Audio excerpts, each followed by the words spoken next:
In the early modern age, during the 16th and 17th century across Europe, absolutism appeared.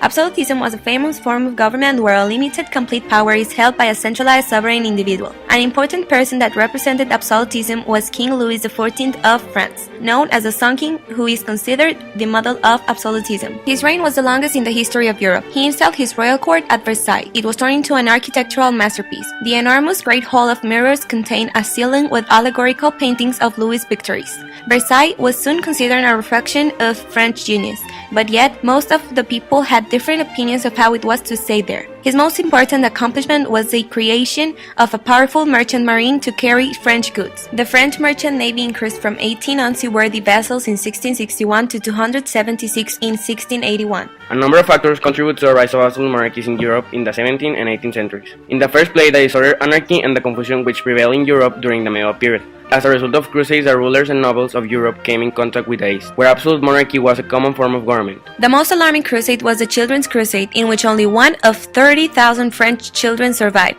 and only 200 out of 20,000 German children survived after this disastrous crusade. This had its impact on the rulers of Europe, who tried to assert their authority. The decline of the empire and the papacy led to the growth of a number of nations, where rulers successfully asserted their authority and established absolute rule. As a result of Renaissance, people took to the study of classical literature and discovered that ancient Romans thrived under the autocratic rule of one person, and were willing to support autocratic rulers for the sake of the glory of the nation. Finally, the emergence of absolute monarchies was rendered possible due to the presence of a number of powerful monarchs like Louis XIV of France, Frederick of Prussia, Charles II of Spain, Peter of Russia, and Joseph II of Austria. Absolutism was a way of government in which the king is all-powerful and possesses a monopoly on the use of force and the administration of justice. The king has an orderly and efficient bureaucracy where all power belongs to the monarch. The king or queen has a large standing army with which to enforce his or her will. The power of any other groups or traditional institutions is suppressed, especially the powers of the nobles. Absolute government is costly and usually requires heavy taxation for support. The burden of taxation and a series of bad harvests resulting in famine led to widespread peasant revolts.